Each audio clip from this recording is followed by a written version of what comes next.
Welcome. Today we have the Your Choice Coach team. I'm Simone Sloan, and And I'm Rich Bachelor. and our special guest today is Mark Roberts, CEO of My HR Department. Welcome, Mark.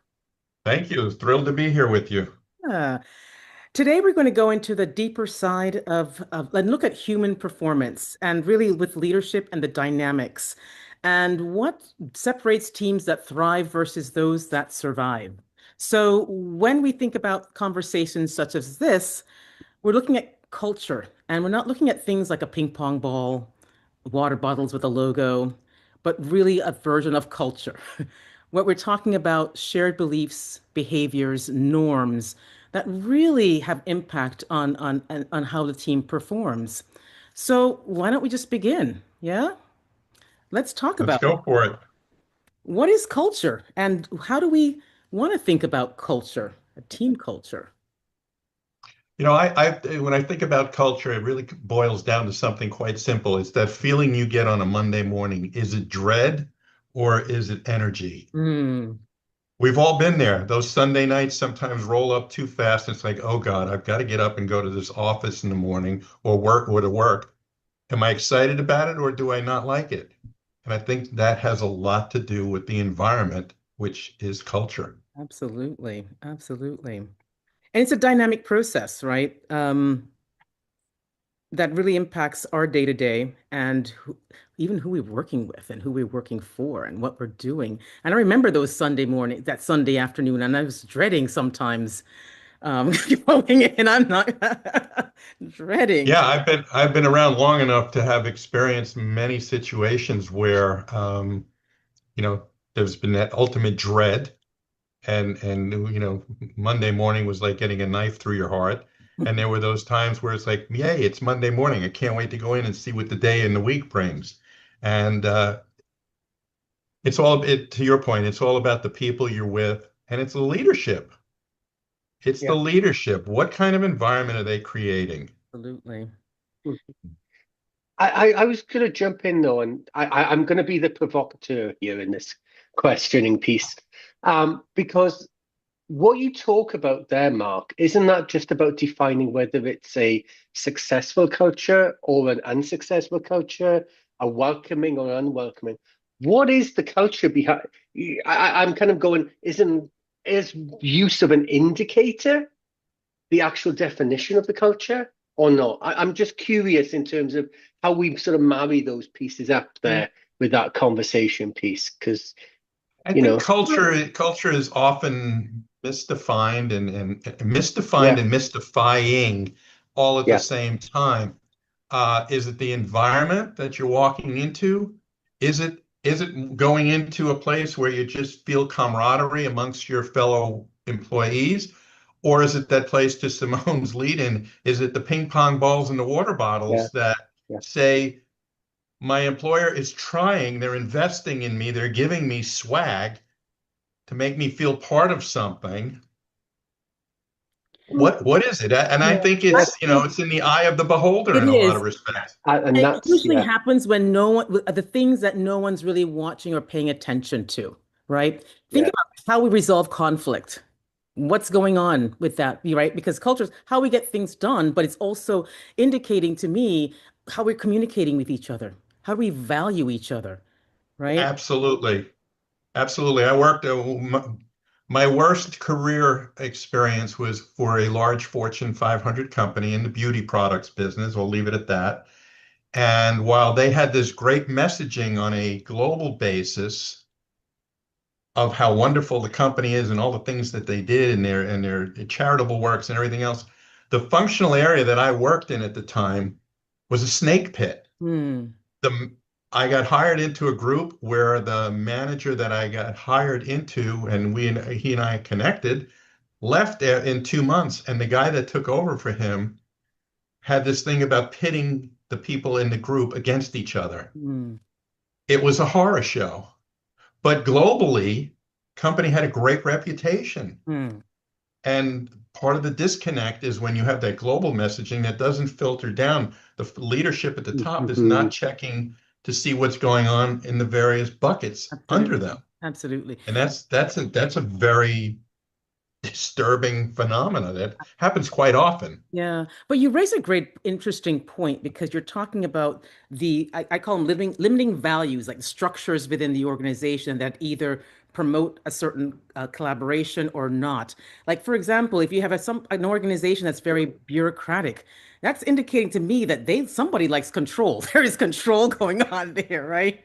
As opposed to if you have more hierarchical, right? It tends to see that's how decisions are made. And if you have more titles and things with your name, then you're going to get more acknowledgement, respect, decision making, and things of that nature, as opposed to people on the front lines that are just kind of being strung out there, for lack of a better phrase or terminology.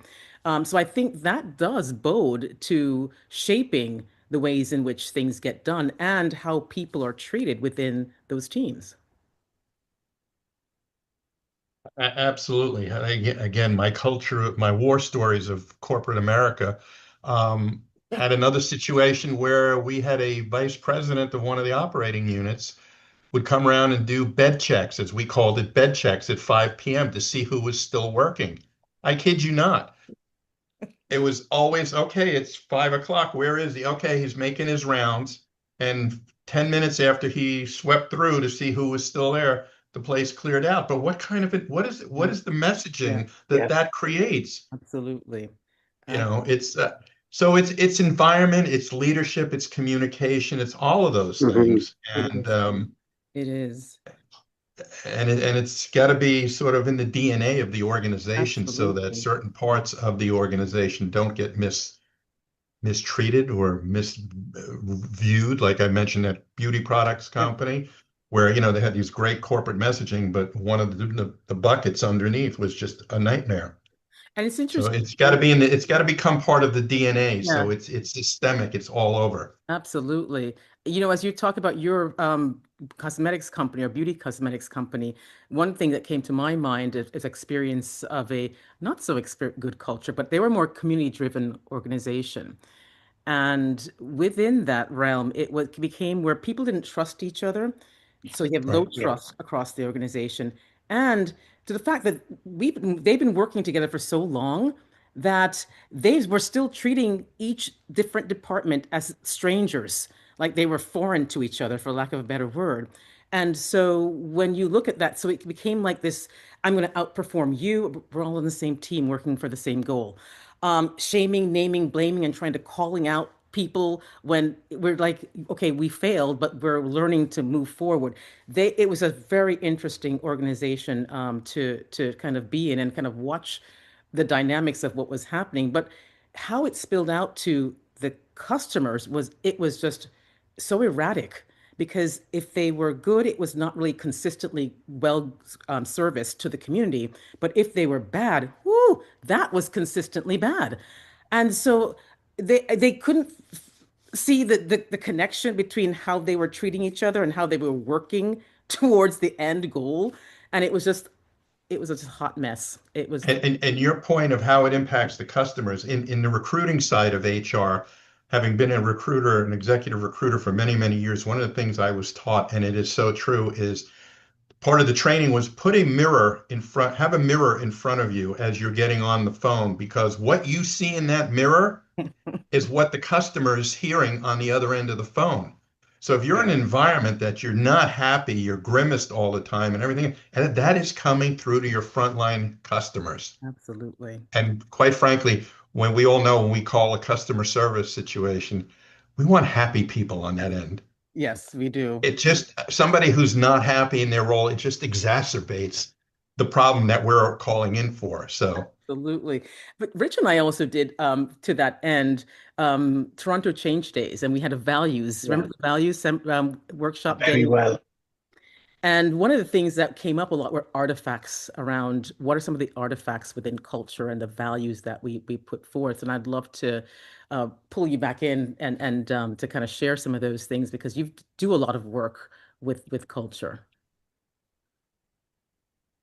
I was going to say, do you want me to kind of give some example pieces here? Because I think, there's a lot of interesting pieces when we talk about culture in terms of what I treat as being like the fuel elements in organizations, those artifacts are what makes people, to your point, Mark, you were saying about, that that welcoming environment, or the okay, I'm going into battle here today, which thing.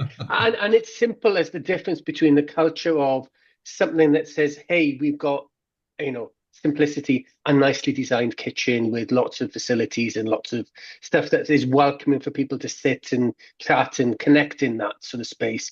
And then the attachment pieces they may put to, each having their own mug in that space and not having to have the corporate set of mugs. So you have the flip side of the organization that has a wonderful kitchen, but it's so sterile. It's got every mug in there has the brand logo on it, and that's all that you're allowed to have and all that you're allowed to use in that space. And if you're sitting in that kitchen, you're sitting in there for a work-based meeting, not for casual connection, not for building rapport.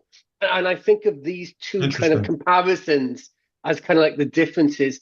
Both of them may inform the culture of the organization, but that attachment is whether it's personalized and makes me feel welcome to Mm. be me in that organization versus I have to fit into the organization with my sort of, stereotyped framework canvas that I have to put on myself when I come in each day. And I'm just sort of like thinking about that stuff. And I can expand for lots of other things, but that I think is a really good comparison piece in terms of organizations that I've seen demonstrating their culture in the organization in two very, very different ways. The welcoming, personalized, you be you, versus the you be who we say you're going to be, and remember to stick to that Mhm. template format that you're going to be in the organization. Absolutely. That's a great point. I can think of many environments where I've walked into that kitchen and it was all the branded coffee mugs, as opposed to cute sayings and fun things that Yeah, elicit a happier response than. Well, yeah. Yeah. But I you know, also, one of the things that's, I'm sorry, one of the things that's super frustrating for me, and I've talked about this a lot, is companies will invest in their infrastructure. They'll buy machinery and equipment, they'll buy buildings, and they have their employee investment. And they'll do repairs and maintenance on that infrastructure and machinery and equipment. They don't spend on on one of their biggest assets, their employees. They will spend and they will do repairs on, they'll buy the assets, they'll do the repairs and maintenance on the assets. When it comes to the employees, get in your chair, do your job, leave me alone. and that And can it's be, just, it's a huge frustration. It's yeah, like you have Yeah, to yeah. invest in your employees yeah. beyond them just sitting there doing their jobs. But you also touch on an interesting point too, because that does drive performance and how Oh, absolutely. team performance, business performance, and if you're not investing and they're not growing, what are we expecting to happen? Something miraculous. Right. You know, I have training programs in my learning management system that are $45 a piece, but when I talk to some clients about doing that, they like, well, that's a lot of money. I'm like, are you kidding? Yeah. You can't spend 45 or $90 or maybe three times that to improve what your employee is doing, making them a little smarter, a little faster, or whatever. It's There just you it's a go. huge point of frustration. Yeah. But that all comes back, that defines the culture. Absolutely. But I've Yeah. also had conversations with folks too, and they don't think culture is anything meaningful to even value. They devalue it. And they even rank Mhm. it as the last thing to actually pay attention to. When it should be top of mind if you are looking for a certain type of performance within your organization. Mhm. Yeah, tell me when I've told too many stories through this today. I did a presentation to an affinity group in New York. This was about a couple of years ago when right around the time when COVID was sort of starting to dwindle in our world. And they brought me in because they were a lot of this organization, their big questions were around recruiting, Mm, retention, attraction, and all of the issues. And I'm a big advocate of the concept of employer of choice, of which culture is Yeah. a huge part. And I gave my presentation, talked about why employer of choice was important. And at the end of the meeting, one of the people chimes in and says, that's all very nice, but I don't have time for that. And I said, basically said, thank you for proving my point. You know, culture is not culture and all of these things, they're not bumper stickers. that you Nope. slap on the door and say, "Hey, No. we've got a great culture. Come on in." This is a journey. It's an evolutionary process. And too many people think, well, they don't want to make the investment in time or No. money or whatever. And that's the point. You have to be intentional about this. You have to nurture it, Yeah. right? And in order for Yeah. it to be sustained. And who is on top drives it because it's not something that's going to come bottom up, it's top down. Yeah. So even though you may be in organizations that overall, I ask people, oh, yeah, we have a company culture. Okay. But for your team, what's your culture? Because, Yeah. Mark's team culture may be different from Rich's team culture, different from Simone's culture. And maybe there are opportunities that, what, they have Bob and no one wants to work for Bob and everyone's gravitating towards Mark, Simone, and Rich, right? And that's real. So that's important to understand those managers who are not the real culture, true positive culture carriers within your organization. And what do you do when you recognize that, but you still continue for them to continue in those bad behaviors? And this is not just a bunch of fluff that we're talking about here. This is Nope. measurable. It's been quantified. I was looking up something earlier today. Gallup did a poll where high engagement led to 21% higher productivity and 17% higher profitability. Hmm. That's I'd love to see 20% increase in my numbers Yeah. and 17% profitability. I'll take that all day long. Absolutely. So it's not just a concept that people throw around. It's real. No, no. And I Hmm. think MIT did a study with 500, the 500 Culture Club. We looked at organizations across different industries and kind of bubbled up to maybe about nine value propositions within organizations and their performance that were benched against that. And it was just really quite interesting because one of them was diversity.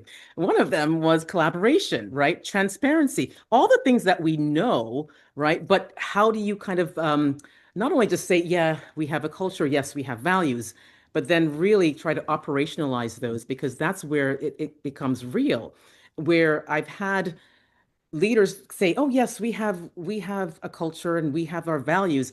But then when the employees are not living to that, they don't even understand what those values and culture norms are because it's not being trickled down or communicated enough or demonstrated enough or acknowledged enough. And that becomes the problem when you're looking at people performance and effectiveness. Yeah, I think just to jump in on that piece as well, I think the interesting piece for me, and there's lots of this sort of research, and I get distracted into rabbit holes often reading these things, as you can imagine.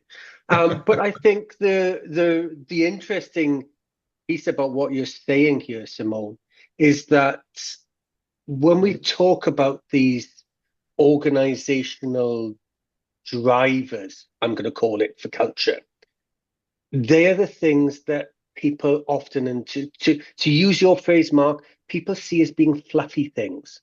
So it's also, I think, the responsibility for people to tangibilize these things into what it means. And I think that's where maybe we have to maybe take a responsibility ourselves to educate and encourage in some of these spaces how you can actually say, you mentioned about, a higher level of engagement equals this. How does that actually demonstrate itself? What does that mean? Because I find the biggest challenge in this space is talking to senior leaders who say, yeah, but how can you actually demonstrate? Can you put that on a scorecard for me? Can you put that on a dashboard for me? Can you show me how? Because unless I can actually get some numbers behind this piece, how can I do that? And I think this is where you mentioned like the drivers, like diversity drivers around a whole range of sort of performance elements are actually about recognizing the behaviors that people demonstrate are just as important to enable them to be successful in the widget production of whatever today's widget is in this organization. And I think that needs to be like a flow through link piece into this to actually get that buy-in from leadership to give that time so they don't turn around at the end of a wonderful conversation and say, I ain't got time for that. So what are you talking about? Yeah, well, but again, part of that, Rich, and your point is well taken. Part of that is to share with them the data that's out there. Yeah. Just like when somebody says to me, well, why do I need HR consulting? Why do I need that support? Well, I can't guarantee you're not going to get sued or fined or pay out millions of dollars in litigation, but I can ensure that I'm going to minimize that risk. Mm. And I can show you data out there, just like we can show you data of companies that have high performing cultures, that they're getting that productivity, they're getting that profitability. And you have to take a leap of faith at some point that, well, if all these other people are getting it right, I can do it too. And you may not see it right out of the gate. You can't say, well, I'm going to get a 20% increase in productivity. Yeah. But over time, that data is available for your own individual company. It's just out of the gate, it's just not quite there yet. But everybody else is doing it and getting it right. It's Yeah. worth that leap. Yeah. You know, Rich, you raised a good point, and Mark also, but it's interesting because when teams are winning and hitting those KPIs and their metrics, right? It's sort of like, well, we have a good culture going on, or do we really? Mhm.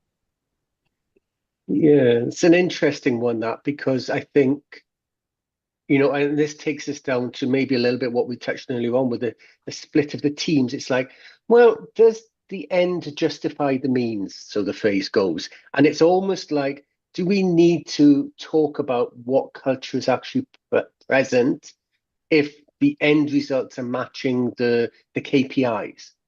But sometimes that is to the detriment of the experience of the individual, to the comfort factor of the organizational dependencies, whoever it may be, even down to the fact that, you touched on it, I think, earlier on with the customer experience piece.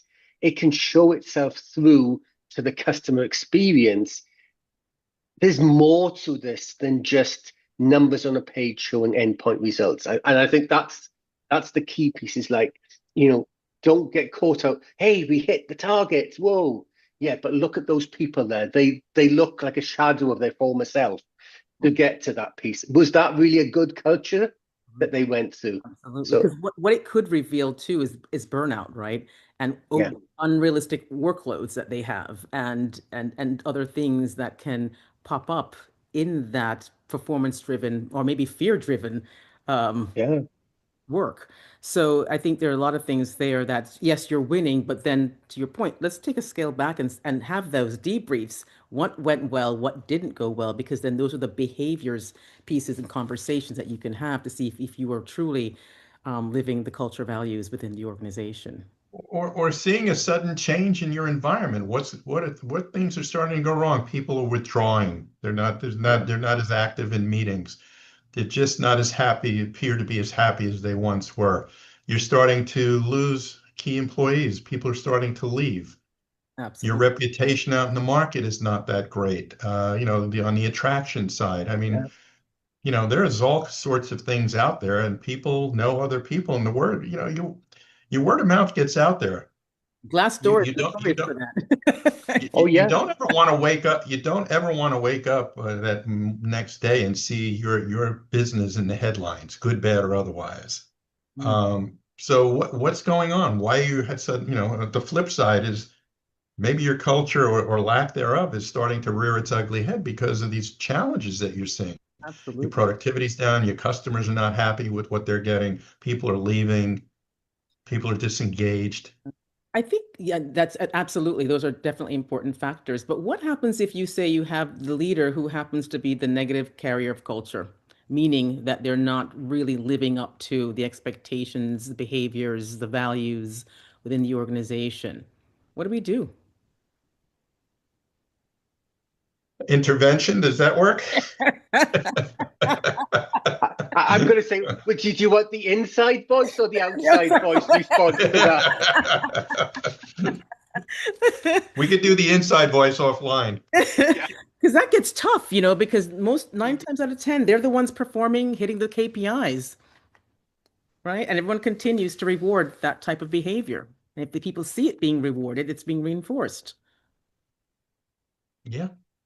Yeah. Yeah, no, it's a tough situation. You can either wait it out and hope that it gets better, or that's when people start to leave. Yeah. It's like a little, No one's going to go up to their boss and challenge them, on something like that, or the CEO or the COO, or somebody in senior management. It's just not going to happen. Mhm. And the odds of getting the ear of a board member, it just, you've got to have a significant place in that organization to have an impact. So if you're the average worker bee employee, it's just a bad situation.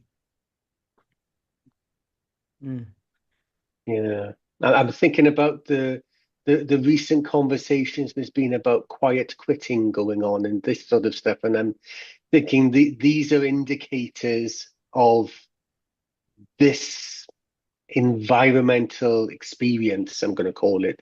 I'm kind of almost loath to call it a culture in this situation because I don't think it's allowed to be nurtured enough into a culture in some of mm, these situations. It's the don't do as I do, do as I say type mindset that comes in, Yep. and that's a challenging piece. But I think that's where you have to be, what's what I'm looking for? Encouraging some level of regular observation, whether it becomes the formal auditing of the organization and the teams in the organization, or whether it becomes something less formal, but it's identifying that holistic view to the organizational drivers. Because, yeah, the results have been done, and that leader may be applauded for achieving that stuff. But then the question goes, but why is that team that they lead also the one with the highest recruitment costs? Why is it the one with the highest sick absence going on? Why is it also the team? And you start to look at these other pieces that are going on so that you don't get caught up in this stuff. And I think that's where there's an encouragement that needs to be done of senior leadership to not be so forgiving just because one key target is achieved, if the detriment to the rest of the people in the organization and the ripple effect that will come from that goes on there. There actually is a tool that's very low hanging fruit, if you will, that can get this information out there. Most companies are doing exit interviews when people leave, and at that point, it's too late. Yeah, We're big advocates of stay interviews. yeah. Meet with your people periodically. Ask them what's working, what's not working. You're going to get a lot of data, a lot of good quality data. So if you have that culture where leadership is just dragging the whole team down, I suspect you're going to get a sense of that. What you do with it ultimately is one thing, but if you start Mhm. to do stay interviews with, top employees or all of your employees, those same data points are going to bubble up. absolutely. And that should be your aha moment, like, okay, this is what we have to fix. Mm. So there really is a solution. It depends on what they do or who's got the guts to say, you know what, we're going to do stay interviews if they're not already doing it, and you use that as a tool to pull up the data points that might be harming the organization. Absolutely. What if you inherit something that's just a bad culture? You inherit that culture. You're the leader, you came onto this team, and you can't replace. So what do you do with that? I think if you inherit, I think you've got carte blanche.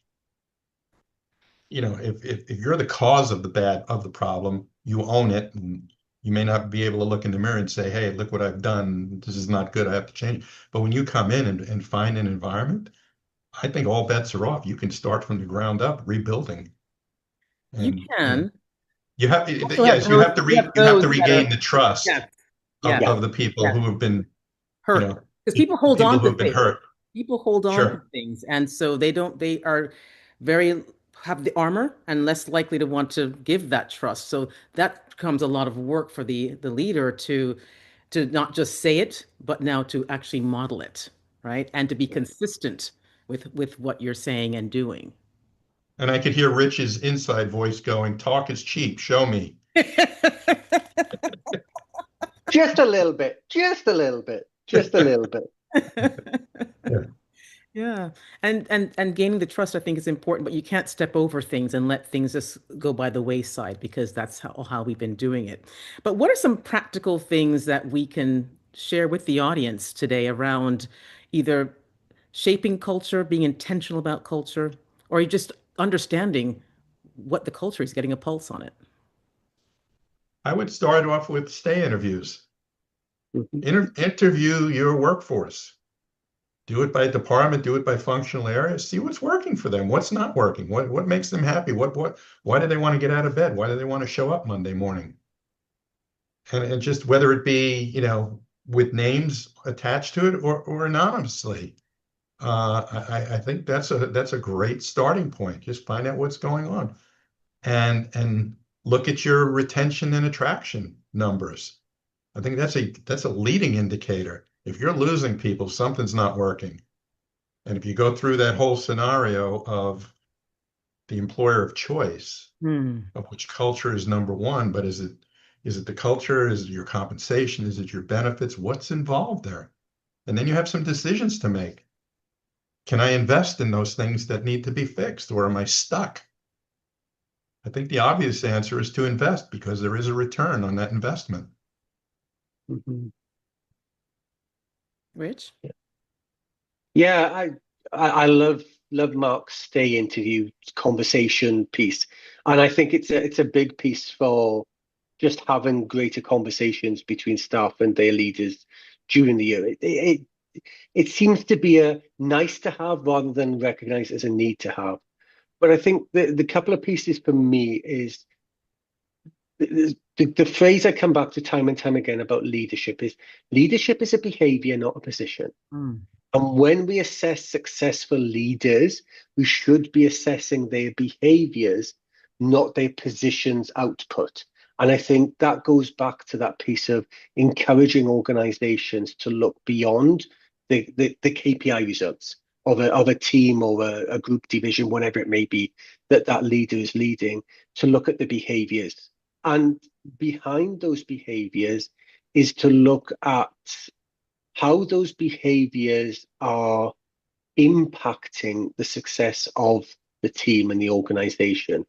I think back to empowerment and enablement conversations versus command and control or organize, that sort of conversation piece. So I think that's a piece. So I would encourage from an organizational level that assessment of leadership performance is around leadership behaviors, not around leadership results. And I think from an individual point of view, and this may sound a little bit radical, but it's almost that conversation of saying, if this is not a right fit for you, how much is this impacting your health and well-being?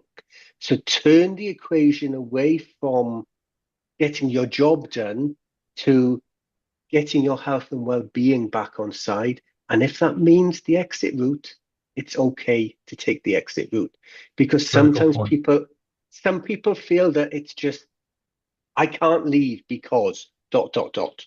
And I think, no, sometimes your health will not survive you staying put. So be meaningful when you look at that. You know, there's only so far that you can cope with things before you break, and let's not get to that break point in any situation.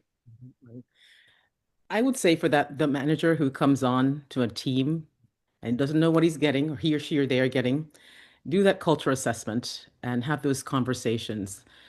Help, and then from there, whatever you find out from that assessment, figure out then what are some of the key values that you want to have more prominent, and the behaviors associated with that to support a team, and then share that vision with the team so that everyone's on board and they buy in to how they set the expectations around what's going to be happening. So that's what I would say for that new person coming on who's inherited a team and they don't know what they're going to be getting. But I want to thank you, Mark, for your insights on the conversation Yeah. today. Very riveting. I say riveting. I love culture conversations. Um, and Rich, also, thank you very much for being here as well. But also, I want to thank for the audience for listening to us. And if you feel value and want to share it with someone who needs to hear this conversation, please do. Great. Thanks, Simone. Thanks, Rich. Good to see you guys. Thank you. Let's do it again soon.